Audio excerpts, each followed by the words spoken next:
Imagine a company that's been growing fast for years, hiring aggressively and expanding into every new idea that looks promising. Suddenly, the market slows down, revenue forecasts drop, and investors start demanding efficiency. What happens next? Layoffs. At first, this sounds harsh, even unfair. But for companies, tech layoffs are often not a sign of weakness, they're actually a strategic reset. And today, I'm going to explain why these layoffs are not always bad for companies, and why many businesses become stronger after making such tough decisions. When a company grows too fast, it often ends up hiring more people than it truly needs. This is called overhiring, and it usually happens during tech booms when companies expect demand to keep rising forever. But the reality is different.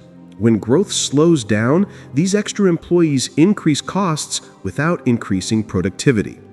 Layoffs become a way for companies to correct this imbalance and bring their workforce back to a sustainable size.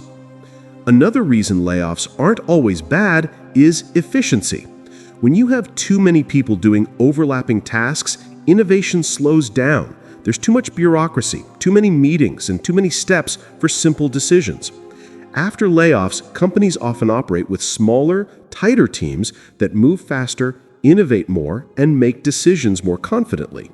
It may sound surprising, but the most successful tech companies are usually the ones that stay lean, focused, and disciplined.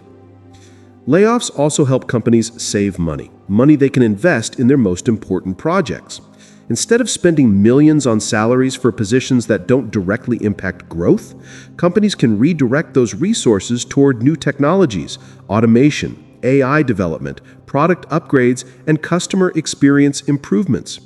In other words, layoffs often allow companies to shift their focus from managing people to building products.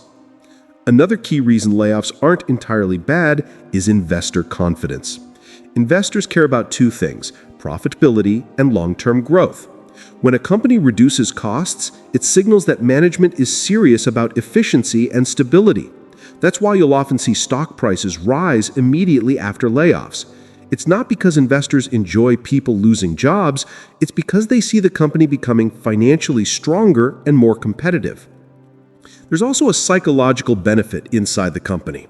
After layoffs, the employees who remain usually become more focused and more aligned with the company's mission. Teams prioritize the most essential tasks and drop the unnecessary ones. Productivity often rises because everyone becomes more aware of what truly matters for the company's success. Finally, tech layoffs allow companies to adapt quickly in a rapidly changing market. The tech world moves fast. New technologies like AI, automation, cloud computing, and cybersecurity require new skill sets. Sometimes companies need to let go of roles that are no longer relevant so they can hire people with updated skills. This isn't just cost cutting, it's evolution. It's about preparing for the future rather than staying stuck in the past. So, while layoffs sound negative from the outside, behind the scenes, they often help companies reduce waste, increase efficiency, and refocus on innovation. They allow businesses to stay competitive, move quickly, and invest confidently in the technologies that will shape the future. And in the long run, many companies come out of layoffs stronger than they were before, more disciplined, more profitable, and more ready for the next wave of growth.